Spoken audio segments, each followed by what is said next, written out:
All right, I started recording. Okay, great. Well, welcome everybody to our first winter event of our activist engineering series. This talk is titled Putting Community First, a critical forecast of the 2028 LA Olympics. So this event is a collaboration between ASCE UC Irvine and ASCE at UCLA. My name is Keenan and I'm the president of UCI's chapter. Hello everyone, my name is Yen and I am the president of the ASCE at UCLA. Everybody, my name is Christina and I'm from ASCE at UCLA. Thanks, and we'll be facilitating the discussion tonight. So we're going to be hearing from our two speakers, Dr. James Moore, who's a civil engineering professor from USC, and Cerianne Robertson, who's a communications PhD student at USC, and organizer with the grassroots organization NOlympics. And we are going to have an open, honest conversation about our Southern California community's investments into hosting the Olympics and how us as civil engineers can better understand the impacts of our work. Overall, we named this event as part of our activist engineering series, borrowing from the activist engineering praxis of Arizona State University professor Darshan Karwat's ideology, which poses engineers three questions, which are: why are we engineers? For whose benefit do we work for? And what is the full measure of our moral and social responsibility?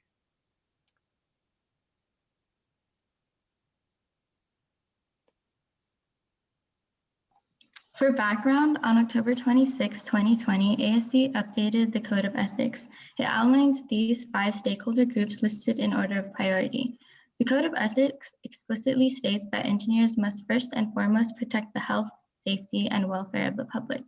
As individuals and members of ASCE, we recognize our personal responsibility to become more acutely aware of our impact on society and uphold these values. It is up to us to question and challenge how civil engineering has played a role in furthering socioeconomic disparities in the past, present, and future. We hope that through honest acknowledgement and conversation, we can begin to heal the historical inequities that many Angelenos bear the brunt of.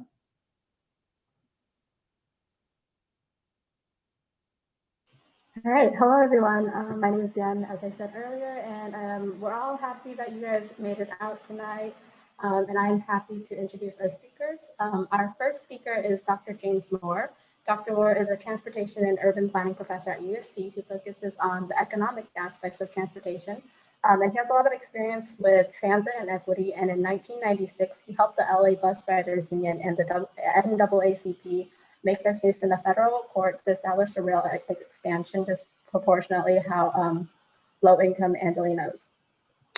Dr. Moore has published an extensive critique of LA Metro's 28 by 28 plan to complete 28 major transportation projects by the 2028 LA Summer Olympics and how it will impact the most vulnerable Angelenos.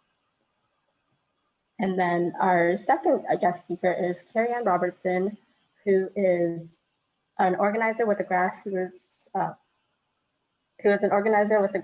organization NOlympics LA, as well as a communications PhD student at USC. She researches media narratives that sustain power relations and evaluates opportunities available to disrupt and change them.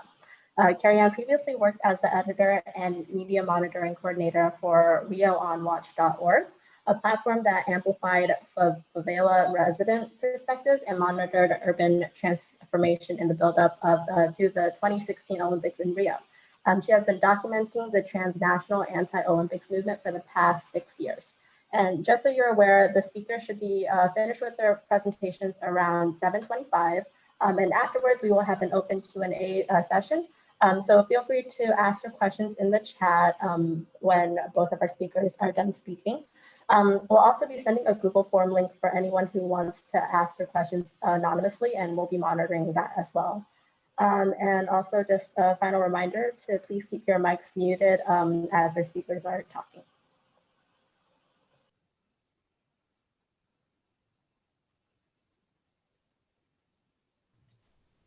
All right. Would you like me to proceed? All right.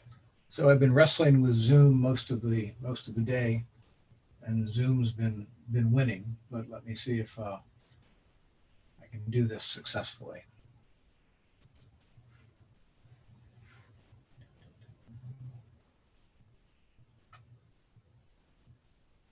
It says I'm screen sharing, but I can't see what I'm sharing. Bear with me a second. I'm going to stop and try that again.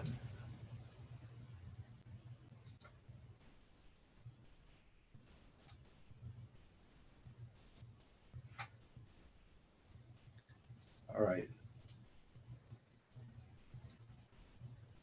So as I said, Zoom has been behaving in a little bit of an exotic way today.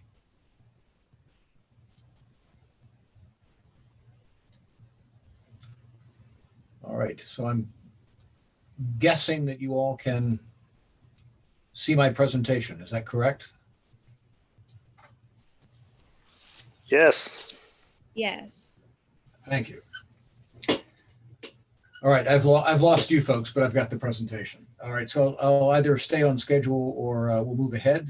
This work is joint with a colleague of mine, Tom Rubin.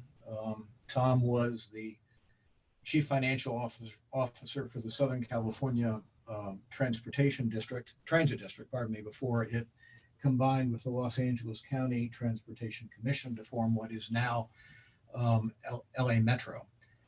Tom was also the founder of Deloitte & Touche's transit practice, which has become a fairly large public consulting function within that company. When I want to compliment Tom or embarrass him, I say he's the forensic accounting equivalent of a cadaver dog. He knows not only where all the bodies are buried, but where the shovels and tarps and rope were purchased and where the receipts are stored. And so he's just really, really great to work with. He's a wonderful numbers person. All right, the LA context. LA's got a long-standing investment in public transit. Rail transit has a long history in the region. The demise of the LA transit in the rail transit in the 1960s was largely the result of market forces. It was not, as Who Framed Robert Rabbit would have you believe, the result of a conspiracy. In 1964, after the Los Angeles Metropolitan Transit Authority, this is not Metro, this is a precursor agency, failed to make any substantive progress toward a regional rail transit network, the state established SCRTD, which is the agency that Tom had worked for. And they operated the bus system. The economic and demographic changes amplified the demand for public and transit in the 70s and 80s. There was a very rapid growth in use of transit in that period. SCRTD boardings, and these are bus boardings, increased by over 100% between 1970 and 1980. These sources of change still operate. That is, I mean to say there is still demand for public transit. And LA's transit system is large and vital with respect to the local economy. I'll mention that all of this is pre-COVID. Post-COVID, I think it'll be pretty much the same. Nobody knows exactly what shape the world is going to be post-COVID, but economies don't change terribly quickly. And I think we're all hopeful that we're going to get back to something approaching normal in a few months. So the shift back toward rail begins in earnest. 1976, the state legislature created the Los Angeles County Transportation Commission, which was legislated the ability to place a transit sales tax on the ballot for funding transit. This is not an authority that the Southern California Rapid Transit District had. The state merged SCRTD and LACTC effective April 1, 1993, and that's the combination that formed what is now colloquially known as Metro. And they were merged primarily because they were not playing well together. The bus folks were arguing that they wanted to make sure they had a vibrant bus system because they had 18,000 bus stops serving a large number of customers. And CTC was very focused on building a rail system. And RTD was operations and CTC was funding. And finally, Richard Katz, who was in the state legislature at the time, said, enough, a pox on both your houses, you shall dwell together and learn to function together. Metro is the surface transportation planning and funding agency for the most populous county in the US, and operates the nation's third largest public transit system. I mention this because it makes the case, I think, that LA is a very transit intensive place. We don't think of it in those terms, mostly because the media doesn't describe it that way, but transit is a very important part of our transportation fabric. When I'm feeling a little bit sarcastic, I say that Metro is the best funded public agency in the history of public agencies. They are really supremely well funded by 4 local half-cent sales tax measures and a quarter-cent state sales tax measure. The state sales tax measure was passed in 1971. It's statewide. It funds transportation commissions statewide, including LAC, what was then LACTC. Proposition A was passed in 1980, Prop C in 1990, Measure R 2008. Measure 12 was extended in 2008 from to a 30-year term, and then was extended again under Measure M in 2016 to be perpetual. So all 4 of those half-cent sales tax sources are a perpetual source of funding for Metro, and it is frankly a massive amount of funding. In February of 2019, the Metro Board provisionally adopted the 28 by 2028 financial element of the 28 by 2028 plan, pardon me. That's a plan to complete 28 major transportation construction projects totaling $42.9 billion prior to the 2028 LA Summer Olympics. Metro staff projects that $26.2 billion is the additional funding needed to accelerate 8 projects for completion by 2028, in addition to the 20 specified by Measure M. Though frankly, if you look at the 8 projects that are due to be added to the 20 listed in Measure M's ballot language, none, frankly, of those projects would be in operation by the time the Olympics was over. So, the 28 by 2028, I think, is nice public relations, but it's not a very meaningful title. And that was the proposal for the plan that was laid out for Metro's board in December of 2018, and then subsequently adopted early in 2019. All right, Metro, or transit in general, is a wealth transfer. We don't have a public agency that helps us fill in income tax returns or sell apples or socket wrenches, but we do have a public agency that sells transportation services. And it's reasonable to ask ourselves why. And the fundamental reason is it's a wealth transfer. It's meant to ensure that everyone has at least a minimum degree of transportation service available to them, and so that they can participate in the economy and hold down a job and experience, the higher culture of urban living. Transit standard practice is to subsidize the producer in this context and shield the producer from competition. Transit is a franchise. That's the standard way things are done. It's not the only way they might be done, but the way they're conventionally done, and certainly the way they're done in LA. Transit fares are not market prices. They don't index scarcity. There's no residual claimant in public transit, which means there's nobody to go broke if you make bad decisions, or to get rich if you make good decisions. And under that circumstance, like in most other public circumstances, some degree of misallocation is inevitable. Transit property growth, that is agency growth, agency and property mean really the same thing there, in LA comes from acquiring tax revenues, not from delivering services riders want and are prepared to pay for. If you think about how firms grow, they grow by bundling combinations of goods and services that people want to bid for. But transit agencies don't tend to grow by providing better service. They grow by acquiring access to more tax revenues. Pardon me. Capital intensive choices that keep transit agencies just hovering at the edge of bankruptcy are a winning growth strategy, because they position agencies to continue placing calls on public resources. And MTA's and CTC's mantra before it was tax yourselves so that we can finish the rail system, and your neighbors will use that rail system and you will have your road back. So if you just tax yourself a bit more intensively, we will decongest your roads, clean the air. and your neighbor will provide the services that we want to use. You won't have to use it.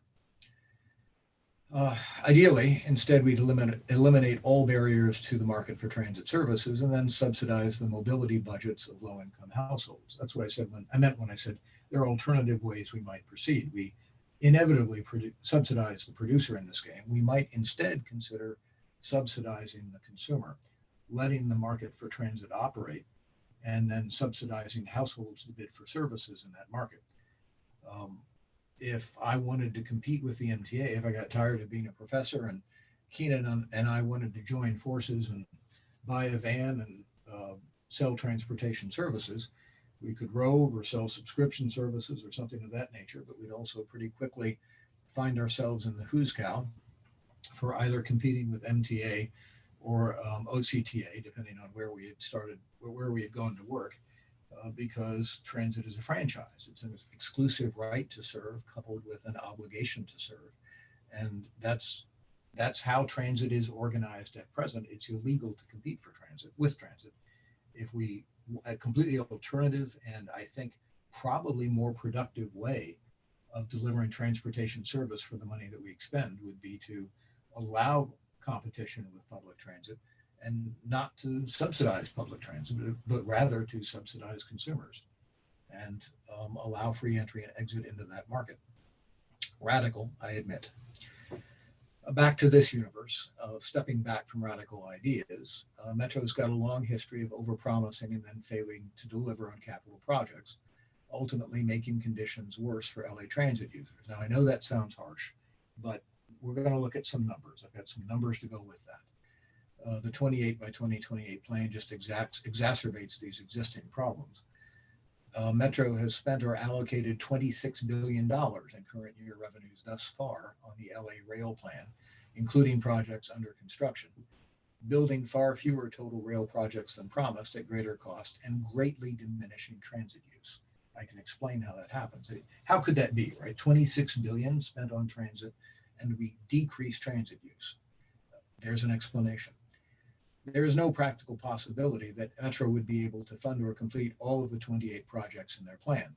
If they implement 28 by 2028, the plan's emphasis on new rail lines will come at the expense of bus service. Billions more will be spent, and overall LA Transit service and ridership will continue to deteriorate just more quickly than it is now. Metro is losing ridership very quickly. I said I have numbers, and I do. Despite population growth in Los Angeles County, ridership is down in terms of unlinked passenger trips. That's a trip that occurs every time somebody gets on a bus or a rail vehicle. It's the simplest version of a trip. Somebody's taking a ride, at least it's typically part of a more complete trip. But unlinked passenger trips are down 20% for Metro since 2013. Unlinked passenger trips per capita is down 37% from Metro's all-time peak ridership in 1985. That's worth paying close attention to. In 1985, we had 496 million boardings on Metro's transit system. Now that's not 496 million people. One person boards rail transit multiple times during the course of the year, and that's a set of annual boardings for the entire population. And that occurred in 1985. $26 billion later, in 2021, ridership per capita is down 37%. And in fact, if we switch our attention from unlinked passenger trips to linked trips, end-to-end trips, a little bit harder to measure, but we do have the data on that because Metro does survey its passengers to find out how many trips they're making as part of each linked trip that they complete. Those total linked trips per capita are down 42% from Metro's peak in 1985. Metro's quietly planning for further reductions in ridership in all of its budgets. That is, they acknowledge that ridership is decreasing. They're not planning for increases, which strikes me as bizarre. Pardon me. And if pursued, the 28 by 2028 plan will collapse. Metro's current ridership downturn will get much worse. But I'll quit beating up on Metro and move on. Why? Metro will not have the revenue or debt capacity from any of the projects they're proposing in the plan. They don't have the money for the original 20 plans in Measure M. Measure M requirements for accelerating projects are very restrictive. That means that if you try to, it's illegal really, given the way Measure M is written, to shift Measure M funding to new projects. You'll have to complete the 21st before you manage to complete the remaining 8 that Metro wants to add. Metro has overstated future sales tax revenues. They've understated the costs of major transportation capital projects. And they make some bizarre assumptions in the 28 by 2028 plan. They overstate congestion pricing revenues, which they would use to finance the plan by a very wide margin. They overstate projected savings from the utilization of public-private partnerships. I love public-private partnerships. They're done well. There's a real advantage to doing them, but the savings Metro is projecting from P3s is just bizarrely large, and it overstates Metro's likely access to state, local, and federal funds. That itself is an understatement. Metro assumes that it will be successful in competing for every pot of federal, state, or local money, transportation money that it goes after, and that it will use those funds to fund these the additional billions necessary to add these 8 projects to the 20 in Measure M. Of course, that's really not feasible. Metro isn't going to win every competitive pursuit of federal, state, and local transportation funding that it pursues. And the local return funds that are built into Prop A, Prop C, Prop R, or Measure R and Measure M that currently get directed to localities, Metro is assuming would be redirected to them to use at their discretion. And there's no reason to believe that. All right, let's take a look at what the data tells us. So here we've got transit ridership, unlinked passenger trips between 1980 and 2018. And what do we see? Note the vertical axis doesn't start at 0. It starts at 275 million annual boardings. And what do we see happening? We see, let's see, 1980, we pass Proposition A. 1982, we begin what I would describe as a fabulously successful transit experiment. Prop A funds are used to cap bus fares at 50 cents. That's a reduction in bus fares. Transit riders tend to be, because they tend to be low income or a very price sensitive group, reducing the cost of transit service greatly amplified the demand for transit. We saw this very rapid increase between 82 and 85 in transit utilization, up to, this says 497, I said 496 million boarding. It was 496.9 by my records. Tom's figures are a little bit higher. And then we begin shifting capital resources from bus fares toward a capital account to pay for the Blue Line train in 1982. There's nothing nefarious about that. That's exactly what we told the voters we were going to do, or what CTC told the voters they were going to do. And bus fares went up. Bus service began to be pulled back. It began to be reduced. That is, there were fewer lines operated. There were longer headways, fewer buses per line. The quality of transit service began to diminish. That is, bus service entirely at this point. Bus fares went up, and transit ridership began to drop quite logically, and it continued to drop even in 1990 when the Blue Line opened. The Blue Line between Long Beach and Los Angeles, the light rail line, was the first component of the new Los Angeles rail system to open. There was a little bit of a blip when it opened, but that novelty effect didn't really seem to last. Even as we added subway capacity and we added light rail capacity, there's a general downward trend in total transit use until 1994. In 1994, the NAACP sued and the bus riders union sued MTA. They sued Metro. And the basic grounds for that federal lawsuit, the civil rights lawsuit, was, look, if you make hopelessly inefficient transportation decisions, you make the pie smaller for everybody. And that includes members of protected groups we represent. And MTA did something that I thought was brilliant. Pardon me. They hired the law firm that Richard Reardon, who was mayor at the time, was a partner in, to defend them, So even if they lost, the mayor won, which I thought was a very interesting way to approach this. But MTA was losing systematically in court, frankly, over the course of about 2.5 years as the case was pursued, and they settled with the bus riders union and the NAACP in 1996. When you settle a lawsuit, there's a consent decree that is the judge who's adjudicating the suit gives the settlement the force of law. And Judge Terry Hatter in federal court said, okay, we will set a set of ground rules here consistent with the terms of the settlement. And really the key to the settlement was that Metro could build as much rail as it wanted, but it had to observe certain baseline service metrics associated with the quality of service of the bus system. And that was driven primarily by a restriction on load factors. Load factors are the percent of overcapacity that occurs on vehicles, right? If you've got all of the seats in a transit vehicle full of riders, then that's a load factor of 1. And load factors in practice tend to be higher than that because people can also stand in transit vehicles, whether they're buses or trains.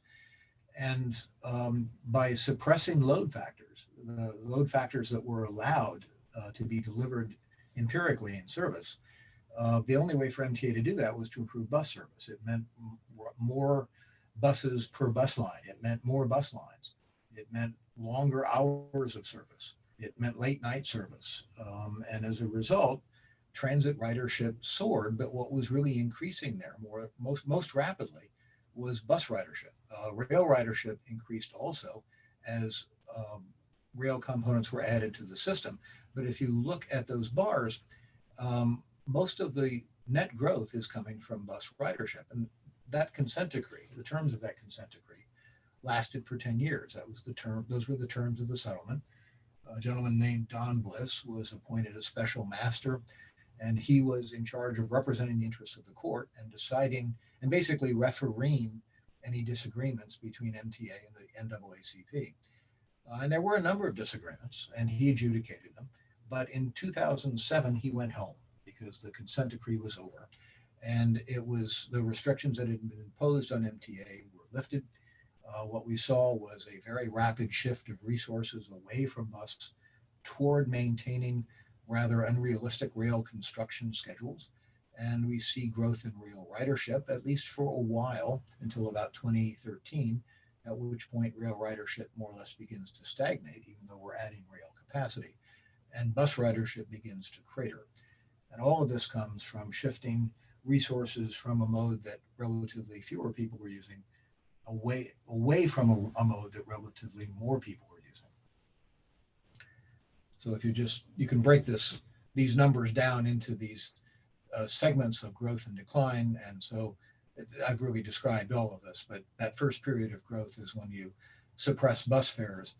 Then when you shift resources away from buses toward capital accounts for building rail, you see this decrease in ridership that stops when Metro and the NAACP enter this period of settlement involving the terms of the consent decree, where you see continual growth in transit ridership. And then as soon as the consent decree is over, you see the beginning of a period of decline in transit ridership. And in fact, that rate of decline has increased.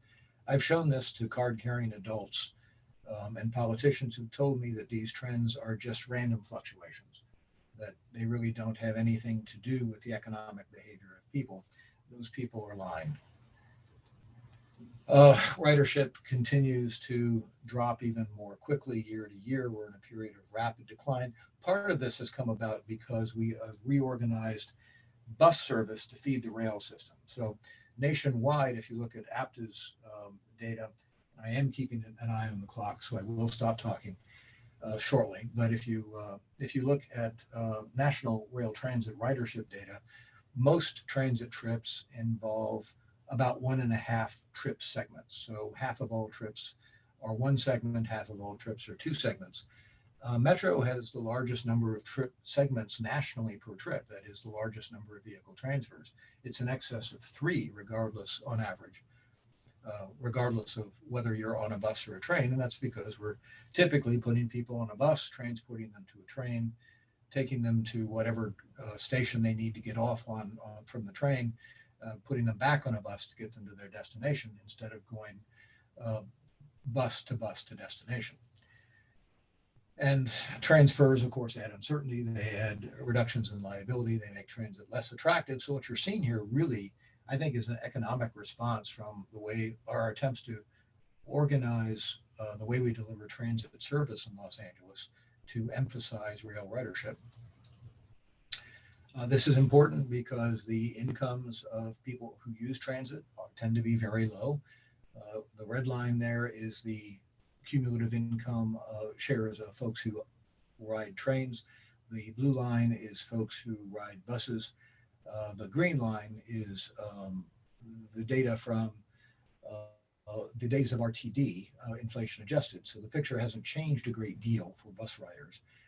The way this graph works is you can say, well, look, maybe 60% of bus riders make $15,000 or so or less. And that's only, say, 40% of rail riders. So rail riders on average tend to be higher income than bus riders, but that's to be expected, frankly, because that's one of the reasons MTA builds rail.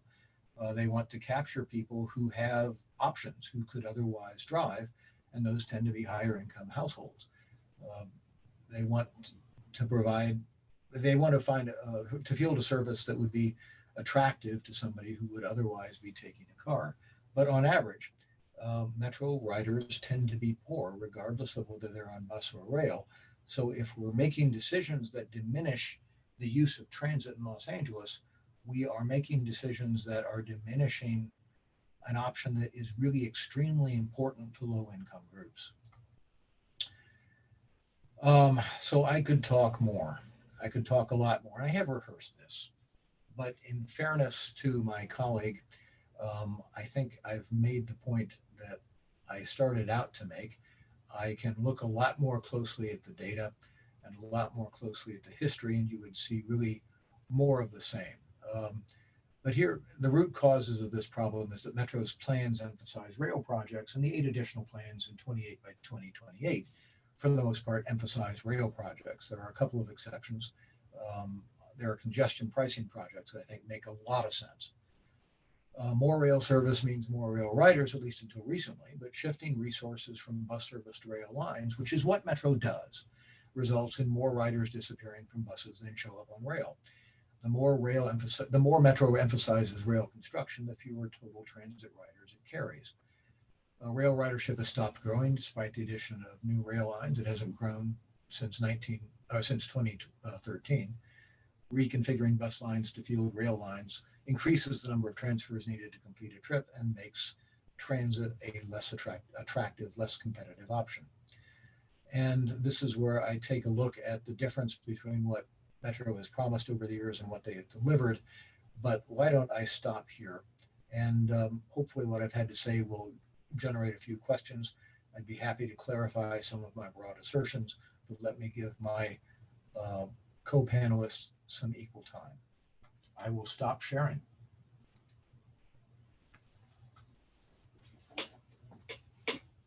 And I will turn the podium, the electronic podium, over to Cerianne. All right, thank you for that. And I'll just mention before I start that NOlympics LA has really learned a lot from the data that Dr. Moore has compiled. And many of you may know that his work is one of the only really critical analyses out there so far of 28 by 28. So we appreciate your work on that. Let me just, as I get set up, I'm just curious if folks want to post in the chat. I'm curious to know if people have heard of NOlympics LA before this event, or whether this is the first time. Folks want to just chime in with that.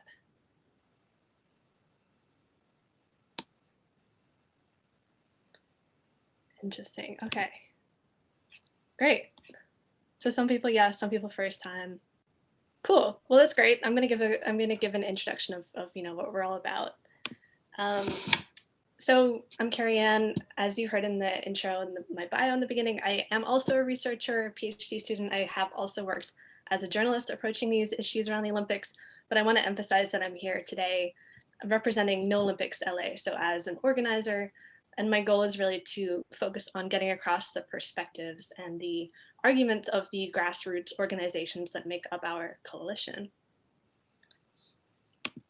And since Dr. Moore has really focused on 28 by 28 and transit, what I want to do tonight is focus on, looking at how that transit project fits into the broader picture of LA's Olympics project. So I'm going to introduce first NOlympics LA and share our analysis of what hosting the Olympics means in general for cities. And then I'll dive more specifically into LA 2028, right? So talking about the specifics of the project and pushing back on the idea that pushing back on the idea first that nothing is being built for these games, and also pushing back on the idea that therefore LA will avoid the pitfalls of past Olympics. When we look at what's at stake for the most marginalized communities in LA, we can see that many of the risks commonly associated with the Olympics are still absolutely in play in Los Angeles. And that's true when we're looking at the built environment, whether it's transit or stadiums, and also when we look at issues beyond the built environment like policing. And lastly, if there's time, we'll see, I might wrap up with some reflections and questions, I think really for you all as civil engineers in particular. So first, just some background on who we are. NOlympics LA was started in 2017 by the Housing and Homelessness Committee of the Los Angeles chapter of the Democratic Socialists of America. And it's since grown to be a coalition of over 25 groups across LA, across California, including, just to name a few, Black Lives Matter LA, the Los Angeles Tenants Union, the Crenshaw Subway Coalition, and advocacy groups focused on homelessness, including LA Can and K-Town for All. And we also organize transnationally as part of the NOlympics Anywhere coalition. So that involves working with anti-Olympics groups in other host cities, ranging from Paris, Tokyo, to past cities like Pyeongchang, Rio, London, and Vancouver. And we categorically oppose the prospect of an LA Olympics, and we refuse to measure the success of the games in terms of profit. So what does that mean? Well, first, we're not campaigning just to reform the LA Olympics. We're not saying, the Olympics would be fine if you just put the athletes' village here instead of there. We're saying we do not want it at all in LA. And when we say we refuse to measure success in terms of profit, what we mean there is there's a tendency in the mainstream media and among Olympics supporters or boosters to focus on the question of the Olympics budget. So they're defining risk primarily in terms of, will this Olympics go over budget and how much public money will be spent on it? Now, research does show that since 1960, the Olympics run on average 172% over budget. And in most cities, most of that money is paid, is public funding. So obviously, yes, that is a problem, but that is not our primary concern. Our approach instead is starting from the day-to-day lives and the material conditions of the host city's residents and looking at how the Olympics will or might impact those. And when we focus on the most marginalized communities, we start to see certain patterns at each Olympics Games, and these include gentrification and displacement, police militarization and increased criminalization, especially of unhoused and racialized communities. We see the diversion of public resources towards the Olympic agenda, and we see the erosion of democracy and people's right to shape their own city, and we see environmental destruction. And these patterns appear even in the cities that get labeled in the dominant media narratives as successful Olympics, right? So our argument is these are trends that you can kind of find lurking underneath the hype, even if you're looking at London 2012 or Barcelona 1992, or even LA 1984. And these consequences combine, in our view, to produce a city that is more and more tailored to the interest of capital, a playground for the global elite. And I want to make clear that this result is not a mistake. A large part of the reason why cities bid to host the Olympics is in order to put the city on display and make it attractive to tourists and investors. And the people who are often leading the bid for the Olympics tend to be from industries that stand to profit, whether that's construction or real estate or the sports media industry, where LA 2028 chief Casey Wasserman works. And this result comes at the expense of the needs of the majority of the city's residents, and it comes particularly at the expense of the lives and well-being of the city's racialized communities and other marginalized groups.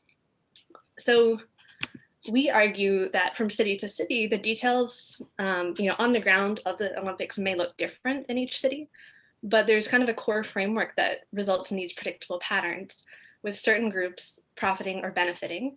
And these groups, as you can see from the list here, tend to be groups or individuals that already have considerable power, who can, for example, burnish their image, like politicians during the Olympics, or who can turn a profit, like real estate or security firms. And on the other side of the list, certain groups who tend to get hurt when the Olympics come to town. So anyone who is already disproportionately subject to police violence, tenants, and also groups like small business owners who are often excluded from selling or advertising in certain areas in the Olympic City because they're not official corporate sponsors. So let's look specifically at LA 2028. Organizers of LA 2028 are arguing that LA is unique, and it's uniquely able to host an Olympics that's good for the city.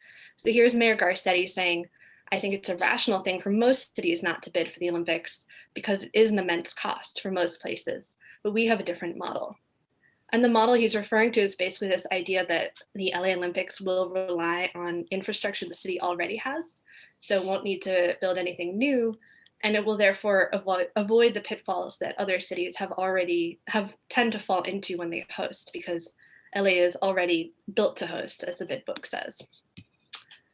And for us, there's two main reasons why this is false. The first is simply that there actually will be a slew of new infrastructure developments tied to LA 2028. And the second is that this logic that Garcetti is putting forward falls into the trap of defining risk only, again, in terms of cost overruns or underused stadiums. And this logic overlooks all the more systemic issues that I've just highlighted on previous slides. So serious risks to low-income racialized communities remain. And if we look at what's being built for the Olympics, or maybe being built, as Dr. Moore said, it's not clear that 28 by 28 is even possible to deliver.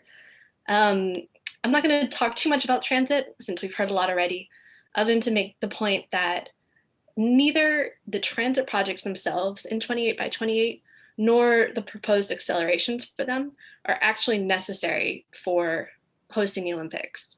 So 28 by 28 was announced after the IOC chose LA to host the games. So this is actually a classic example of something that we've seen in past host cities, where the kind of frenzy of development and construction in the buildup to the Olympic Games is not only about what's literally needed to host, but rather the Olympics are used as a kind of rhetorical tool to create a sense of urgency around flashy infrastructure that can garner positive media coverage, for example, from visiting journalists, or to manufacture a sense of urgency for politicians' pet projects, vanity projects. And speaking of vanity project, it's worth quickly noting that there are also proposals for a monorail people mover to connect Inglewood's new NFL stadium and to the Crenshaw LAX line, as well as a gondola connecting Dodger Stadium and Union Station. And these routes are primarily designed to move tourists, to move game attendees. And again, they're not necessary for the Olympics, but media coverage tends to frame them as if they are, and as if they're projects that LA would like to and should complete by 2028. So what else is being built? Well, let's talk about that $5 billion new NFL stadium, the Rams and Chargers Stadium.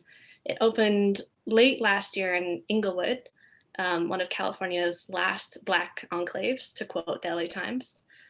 And while the stadium was still under construction by what was a joint venture of Turner Construction and AECOM, the stadium was a central part of LA's bid to host the Olympics. So LA's bid book really touts the plans for this quote unquote world-class stadium with its luxury VIP boxes and state-of-the-art technologies as part of the pitch for why LA would make a good host.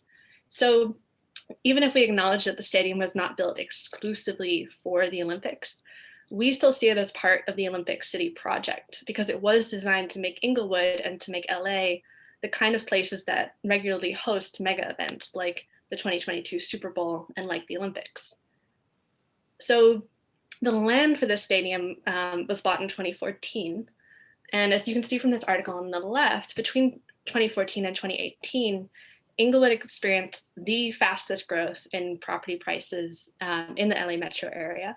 And tenants, especially close to the stadium, reported overnight rent hikes of over 100%.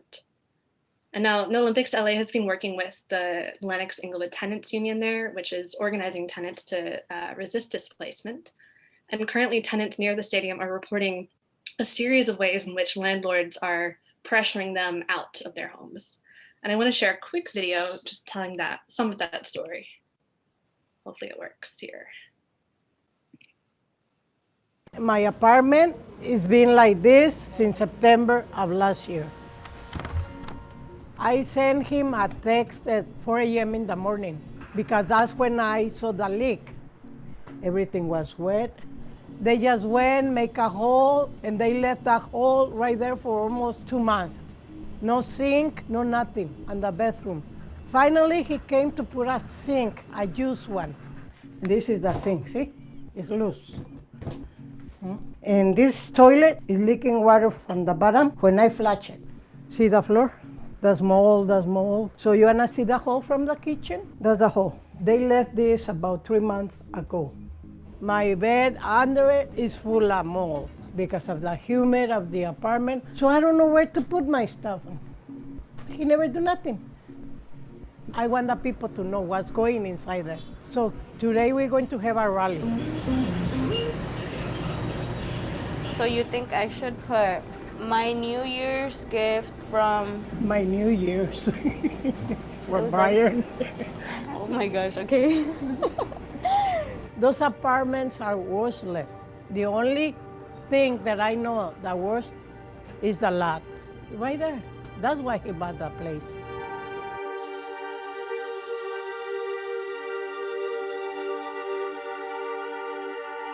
Clearly there is this huge investment of capital for entertainment, and folks are supposed to come from all places, and they're gonna rent hotels around here, eat at restaurants around here. Tenants like Dolores and neighbors of hers, low-income folks, black and brown folks, are in the way of that. And other landlords in Inglewood are doing the same thing. What do we do? Stand up, fight back! When Inglewood tenants are under attack, what do we do? Stand up, fight back! What Dolores is going through, she's not the only one. We're clearly aware that this is something that is going on all throughout Los Angeles. I would even say the United States, even the world. All evictions got to stop, no landlords, no cops. All evictions got to stop, no landlords, no cops. All evictions got to stop. All right.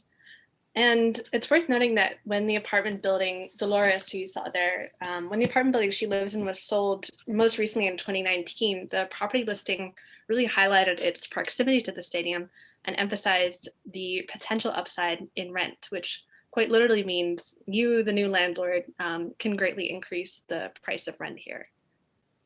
And since the Olympics were awarded to LA, the Clippers basketball team have actually also announced that they're going to build a stadium in Inglewood.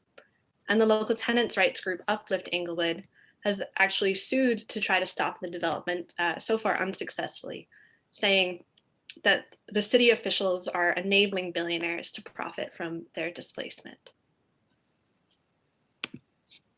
So what else is being built? Hotels, lots of hotels. Just across from the LAFC Stadium and the Coliseum in South LA, there's a block of 32 rent-stabilized apartment units.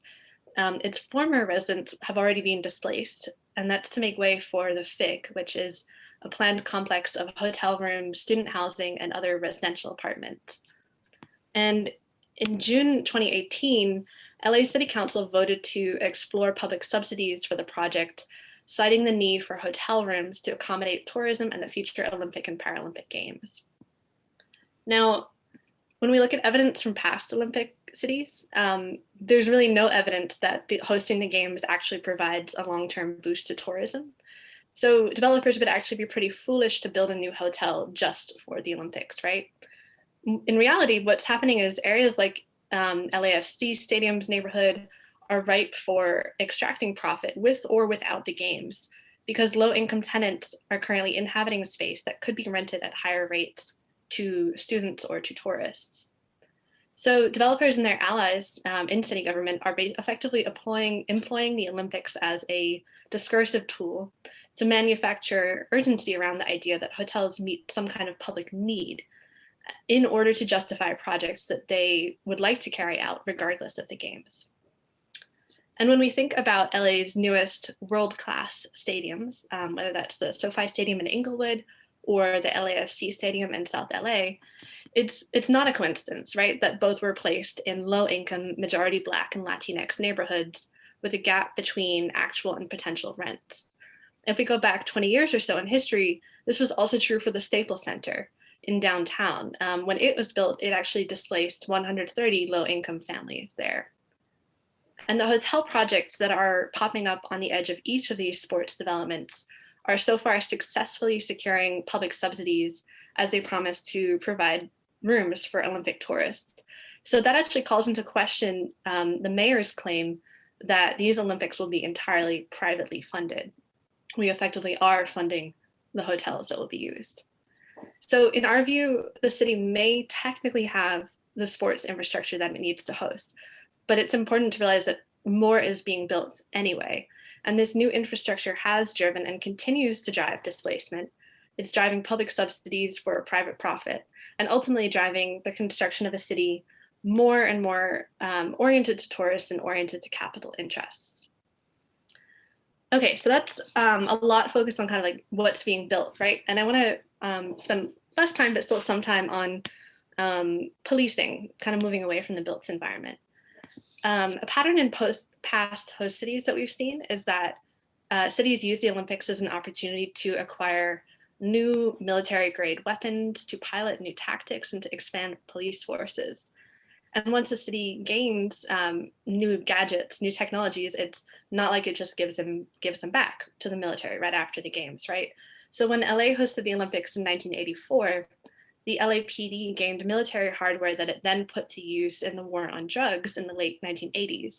And even during the Games themselves, and actually in the buildup, the LAPD arrested Black and brown residents of South LA in mass sweeps, targeting alleged gang members. And sweeps in other parts of the city targeted undocumented workers and unhoused Angelenos. Meanwhile, for 2028, the LAPD have spoken already about plans to increase by 30%, or about 3,000 officers for the Olympics, or ahead of the Olympics, I should say. The Sheriff's Department also plans to grow, and the Olympics will be designated what's called a National Special Security Event, which means the federal government is responsible for security, and both ICE and Customs and Border Patrol will likely technically have increased authority in the region, which potentially puts undocumented residents at greater risk. And I want to show a brief clip from Black Lives Matter LA co-founder Dr. Melina Abdullah explaining at a virtual event that we hosted last year why this increase in policing is a problem.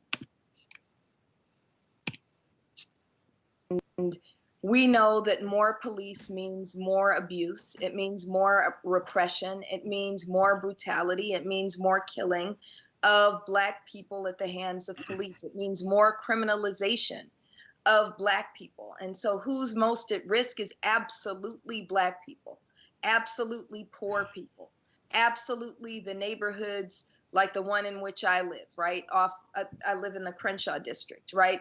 It means the creation of rules that are not actually laws, the misuse of law in order to justify criminalizing Black people. So we are absolutely the most at risk. And when you talk about putting 3,000 more officers on the streets, you're really talking about occupying Black communities especially. And all of what Dr. Abdullah is describing there raises particular concerns for LA's unhoused population, right? So Olympic host cities have a track record of criminalizing homelessness to push people and to push tents out of sight from Olympics areas, from tourist areas, in order to produce the image of a so-called clean city, which is, once again, in our analysis, a city that is attractive to capital and attractive to tourists. And this point, I think, helps us see that I've treated them as different topics in this presentation so far, but policing and gentrification are actually quite intertwined here, as police play a role in criminalizing and cracking down on the groups that disrupt that clean city image. And they play a role in over-policing areas like stadiums or entertainment complexes like LA Live. So to kind of sum up here, when we look at how hosting the Olympics will affect this city's low-income communities of color, we start to see that LA's so-called no-build Olympics do not, in fact, avoid the kinds of harm that we've seen with past Olympics. And that is true in terms of diversion of resources, for example, to rail instead of bus. It's true when it comes to acceleration of gentrification and displacement, and it's true for the potential threat of police militarization that pretty consistently accompanies each Olympics. And we have to view the LA Olympics as part of ongoing efforts of LA elites to make the city as attractive as possible for global capital, for tourists, and to make the city, whether it's technically Inglewood or LA, a quote unquote sports capital or an entertainment capital. And that's the mayor's language, not mine. And a fundamental part of that process is excluding poor communities of color, which is why we oppose the Olympics coming here at all. And I'm not a civil engineer, so these are mostly questions for you all to think about in light of what maybe you've heard for the first time today, or maybe connecting this to other projects that you work on. I'm curious to hear from you, like how can we ensure that projects' cost-benefit analyses center the material conditions and lived experiences of historically marginalized groups? What kind of city are your projects contributing to? Maybe it could be a core question or core theme that kind of informs work, right? So what are the opportunities for thinking beyond the specific cost-benefit analysis of a given infrastructural project and thinking more broadly about, okay, how does this project fit into the larger urban project at play? What are the opportunities and constraints for speaking critically about your own institution and fields? Always a challenging thing to do. What are the opportunities for organizing collectively to speak out critically? What expertise or platforms do you have that could support communities and grassroots movements in researching, articulating, and fighting the risks of the Olympics and its related developments? And if folks are thinking, okay, cool, like this is new, this is interesting, what can you do? Obviously, we welcome anyone to come join us, organize with us, or any one of our coalition partners. If you work for an organization like an institution like Metro or ACOM or any of these groups that are involved in producing the Olympics and you'd like to feed us information, please feel free. And lastly, just here are some more resources if you do want to learn more about this. We are very active on Twitter, and here's our website at all, and a couple of pieces for how to contact us or me directly if you'd like. And yeah, thank you so much to UCLA and UC Irvine chapters of ASCE for this really important conversation. Thanks so much to both of our speakers. That was amazing presentations. We were going to have a Q&A right now. Christina, do you mind sharing the Google form again, please? I think we, Yeah. Thanks. Okay. Yeah, so it looks like people are raising their hands, so we'll just let them talk. Let me see.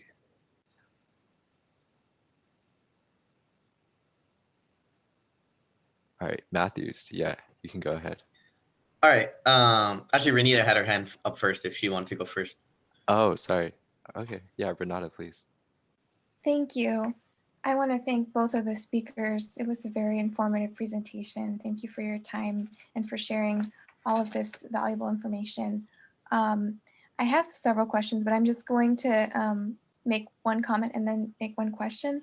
So I was reading an article on Curbed. It's a planning publication that talked about how the 1984 Los Angeles Olympics was handled in terms of congestion and transportation. And they made a lot of changes to,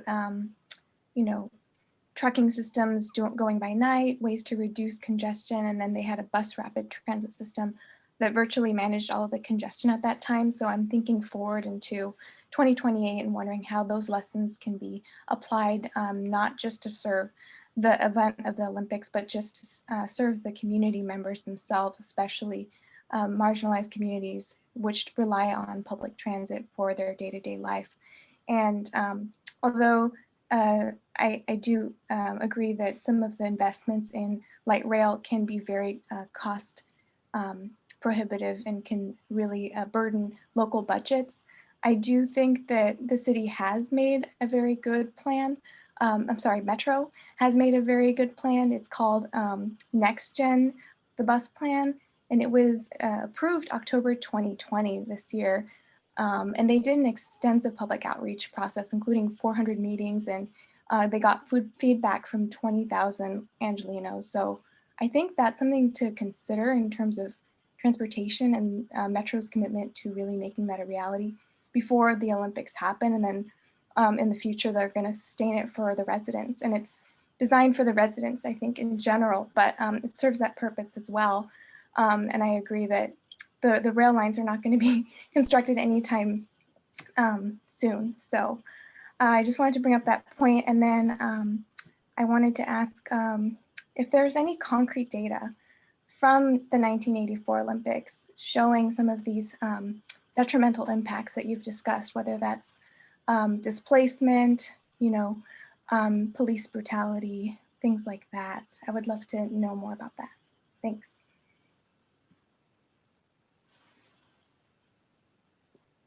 Well, I can jump in, take a first stab at responding to those. So yeah, in terms of the traffic thing, you're right. I think 1984 has for the 2 or 3 weeks that it was happening, did have significantly lower traffic on the streets. I think the problem there is that some of the methods that were used, some of the factors going into that, such as a lot of Angelinos leaving town, aren't necessarily great sustainable models in terms of how we think about how to do this over time, right?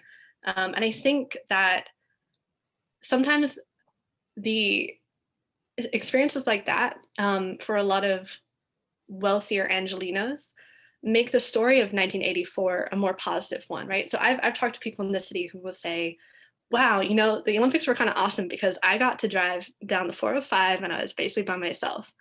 And so I think we need to think critically about sort of whose experience is that and what were those people not seeing? Because at the same time in South LA, people were experiencing, increased police brutality. So it's really interesting to me, especially I'm in a communication program and I study media narratives about how some of these experiences get picked up and told as kind of like the dominant story or the main story of what an Olympics was like. And it's not to say that that traffic experience didn't happen, but that is kind of the story that, the LA Times picked up, and Mary Garcetti talks about that and talks about his amazing experience going to games.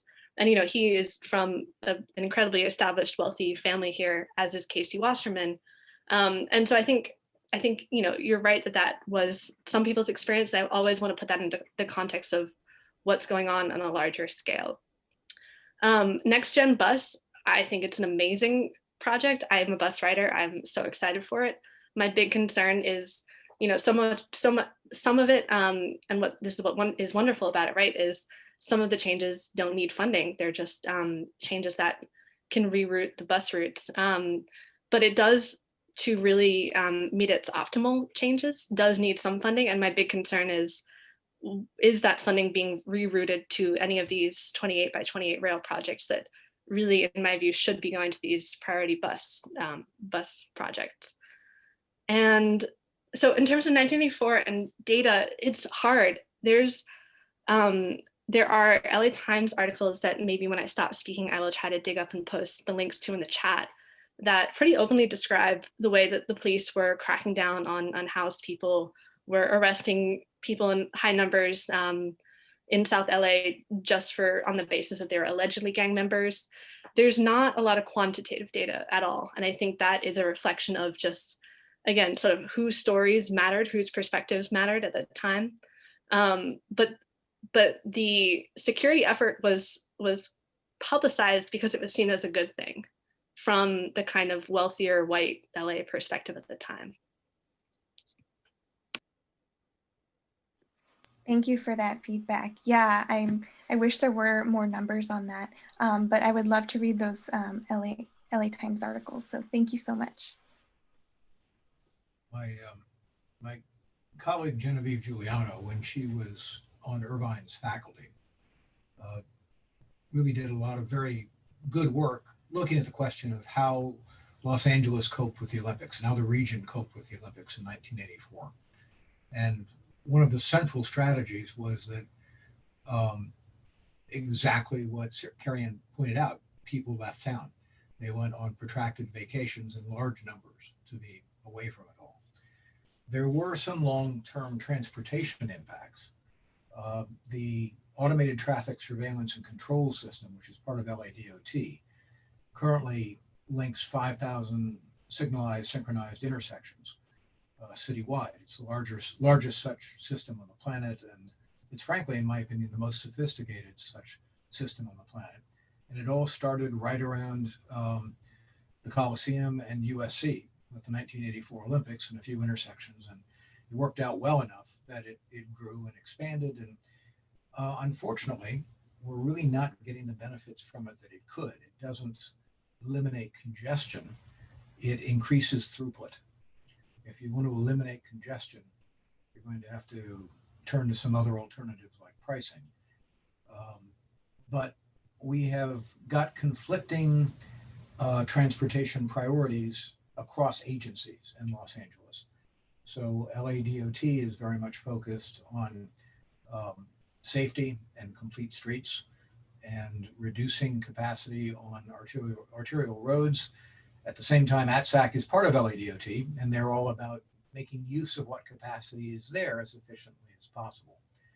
So there is a tension in that agency. And frankly, I've seen too many city streets given over to bicycles that should be given over to buses. If what we want is more transit service. I think Next Gen Bus was a fine public outreach exercise. Unfortunately, it doesn't move any substantive resources toward buses. It's I think the deck chairs on the Titanic are very nicely arranged at this point. We could arrange them just a little bit better, but Next Gen doesn't. Even though some good findings did come out of it, and I think will improve service. Those service impacts will be very modest compared to the needs. Right now, there's no way to replace 18,000 bus stops with 110 rail stations and still serve a region of this size. So I rambled a little bit there, I apologize, but your question prompted some thinking on my part. Thanks, Dr. Moore. Matthews, did you want to go next?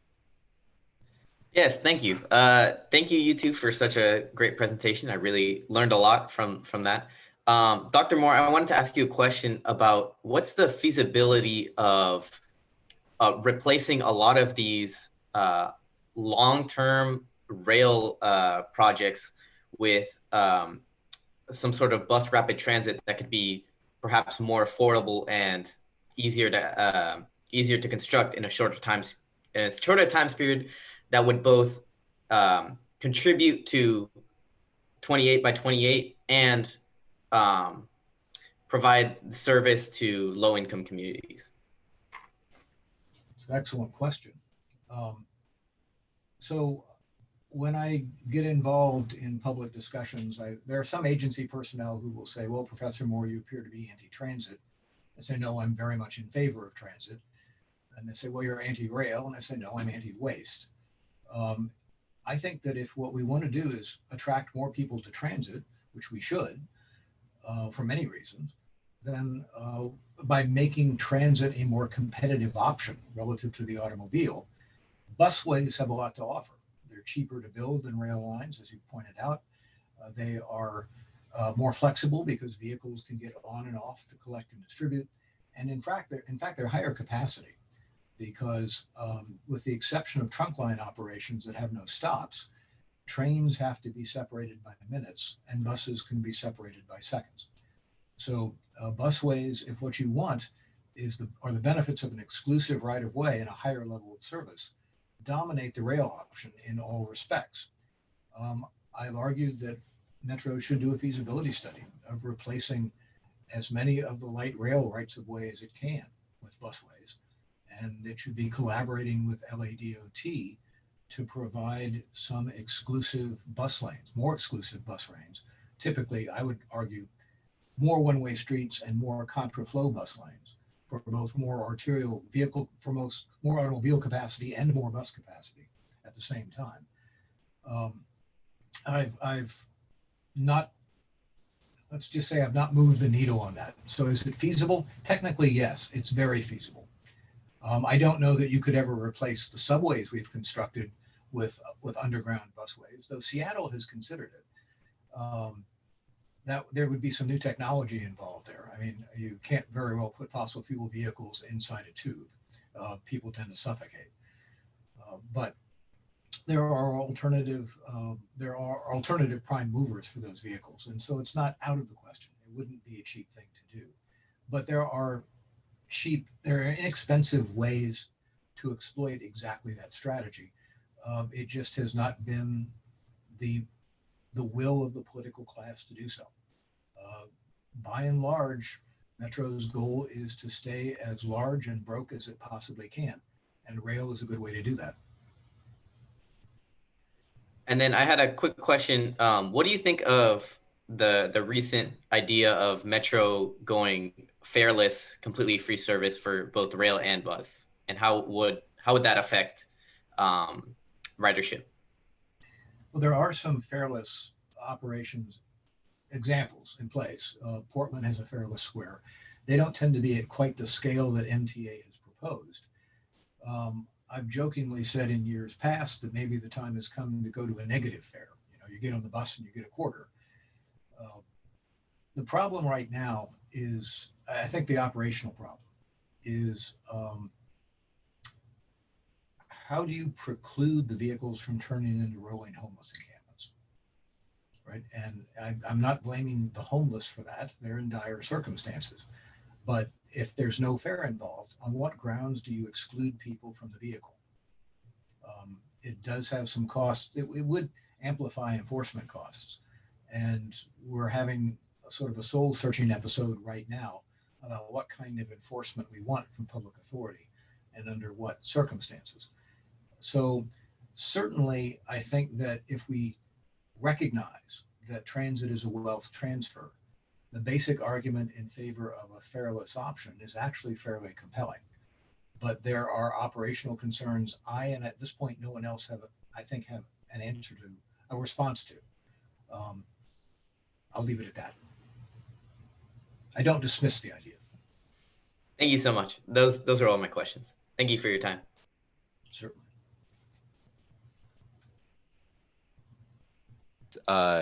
It looks like nobody else is raising their hand. So Christina, did you want to go to the forum questions?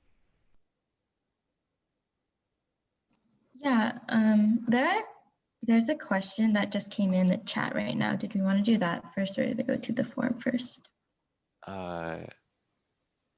Yeah, sure. Yeah, if Sarah's question, should there be a people's ballot measure to revise Metro's expenditure plan? Was the Century Freeway the last transportation project in LA to build housing with transportation funding?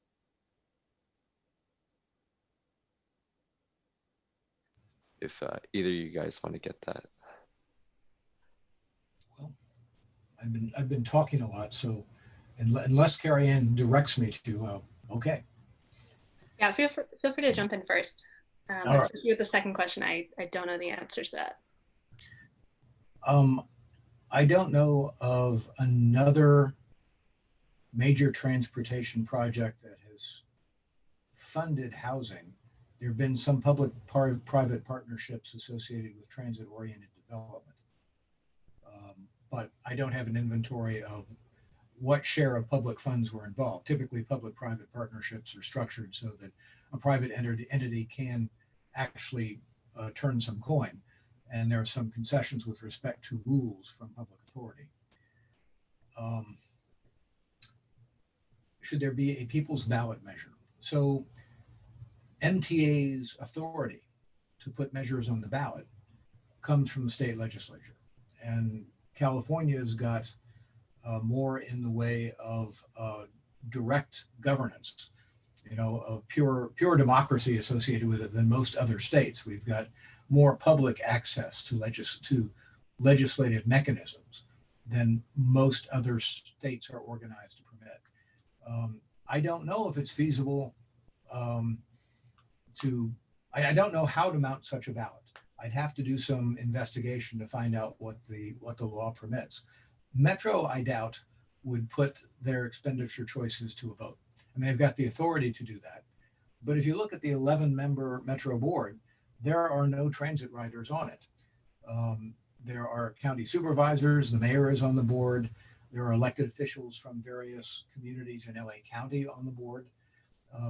There's Caltrans District 7's director is there ex officio. There are a couple of public members of the board that are appointed by the mayor, and he or she inevitably appoints city council members on the grounds that they are in fact members of the public also. So there are no rank and file public on the Metro board. I really think the last thing Metro wants is to actually involve the public in their fiscal decisions. They do want to take input from the public. I think they're sincere about that. Part of that interest, I think, is cosmetic. Part of it is a desire to know what the public wants. They need to know what the public wants because the fare box isn't going to tell them. If you operate a system that runs on tax revenues rather than fare revenues, then the fare box can't give you any information really about how to provide better service. You need to find other ways to acquire that information. But I think from what I've seen, Metro by and large wants to know what the public wants, but it wants to insulate itself from being required to do what the public wants. And I'll add to that first question. I mean, this is kind of stating the obvious, but it shouldn't have to take a people's ballot to push for that, right? Like we should, in an ideal world, have stronger leadership at Metro and that is able to prioritize these projects like Next Gen Bus.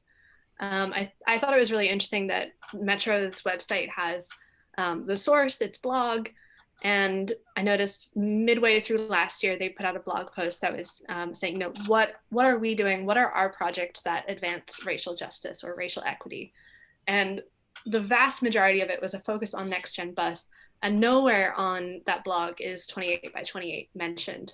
And I'm really curious, as an outsider to Metro as an institution, that to me suggests that there are people working for Metro who understand which projects are really serving the kind of the lowest income members of our community who we need to prioritize for transit.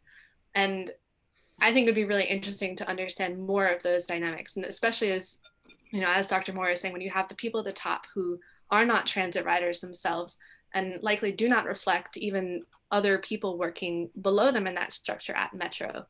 And I think it's a question, how, when you're working for an institution like that, how do you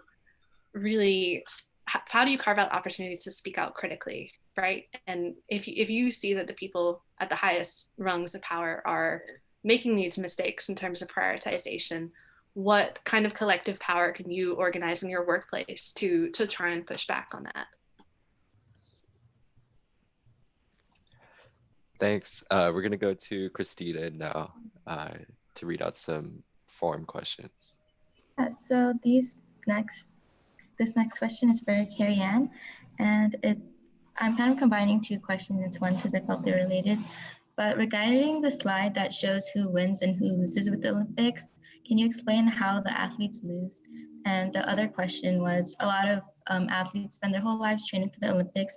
Is there a different way that you think that we could offer athletes the same level of competitions without causing all the negative community consequences? Great question. I was kind of hoping someone would pick up on that. So we say athletes lose out at the Olympics because they are not treated or respected as workers. They are generating an inordinate amount of profit for media industries, for corporate sponsors through their labor, as I think as the question said itself, with an immense amount of work and time being put into to arrive at the place where they can compete at the Olympics. And then they are not paid. So no Olympic athlete is paid for their work or for their performance, rather paid to compete in the Olympic or by the Olympic industry. And they're actually not allowed to even compete under the colors or the logo of their own corporate sponsors if they have those. And I say if because it tends to be, you know, the top maybe 5 in each sport who are able to, you know, grace the Nike ads, whereas the majority of their competitors do not have that access. So a lot of Olympic athletes actually work additional jobs in addition to their full-time training. And we, you know, taking the same kind of arguments that we would make about labor in any context in this city, when we apply it to athletes, we see this as a form of exploitation. Add on top of that the kinds of mental abuse that I think in the last couple of years, and sexual abuse as well, that has been increasingly documented in various forms. And we see an institution that has huge problems in terms of a kind of culture of secrecy around what people working in that as coaches or as doctors can actually get away with. So we do have those critiques, you know, they're separate from our critiques in some ways about the city. But when we see athletes as workers, as laborers, we see just another form of exploitation. And I think that's particularly true when you look at members of the International Olympic Committee. They tend to be, for example, I think about 10 out of 100 of the committee members are actual members of royalty. They're incredibly wealthy business people. When they go to the Olympics, they get, or at least in Rio, when I was there, Rio 2016, they were given $900 US per diem by the Olympic Committee. So they could just go to the Olympics and sit in the stands, fall asleep if they want to, as IOC member Henry Kissinger actually did at the Beijing Olympics, and still get $900 each day. And then the athletes aren't being paid. So that is for us why we put athletes in the section of people who actually lose out in the Olympic structure that exists. We are not against sports.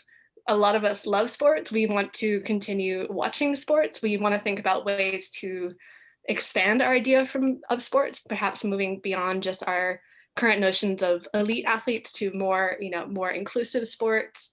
And so just to absolutely clarify, none of this is saying there should not be sports in general. And we want to find ways that athletes can still compete, can still rise to high levels in their sport in a way that does not take such a devastating toll on the cities that host them.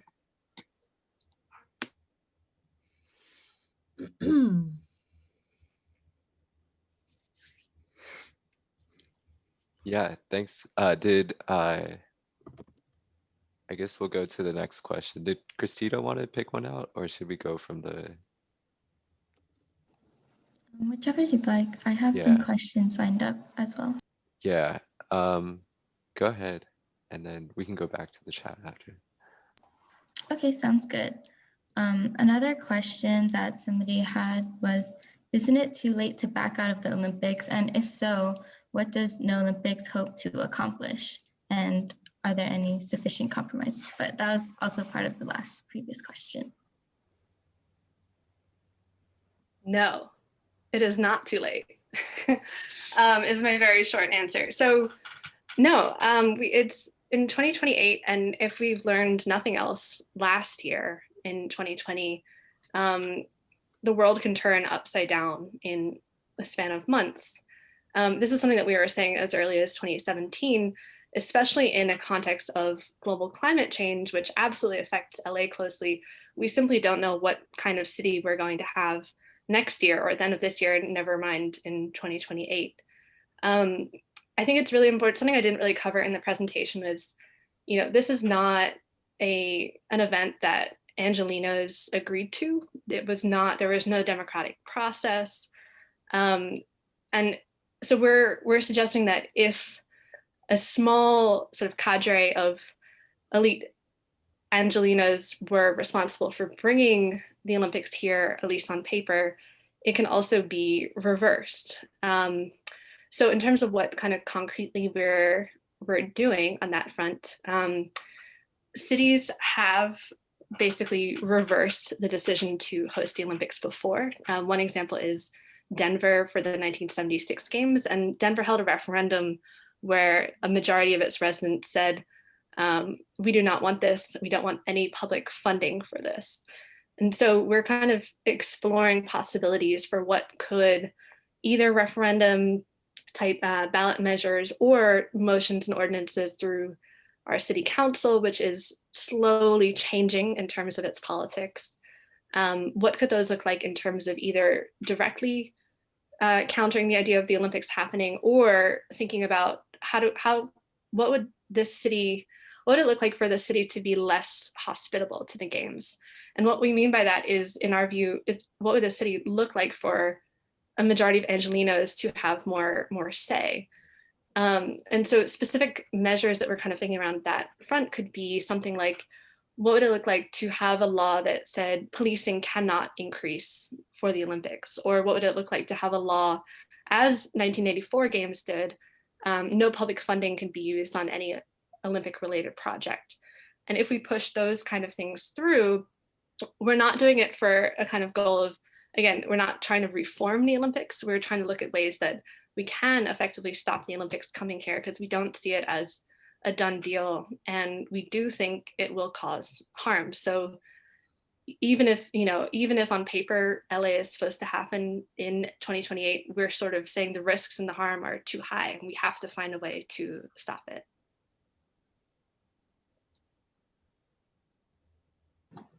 Thank you. Just to check in with Cerianne and Dr. Moore, are you okay with a couple more questions? I realize we have gone over time, but there are still some questions in the Google form. You guys are still available. I can accommodate some more questions on the sole condition that I'm allowed to pour myself a drink while I think about the answers.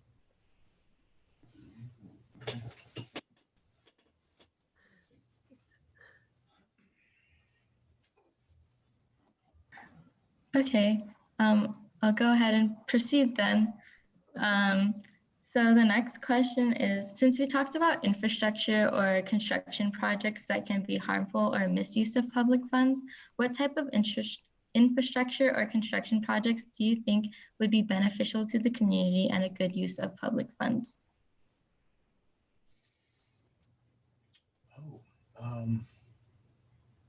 Cerianne, do you want me to proceed? Okay. Sure, go for it. Well, transportation economists have argued for 60 years that the only systemic solution to congestion is pricing.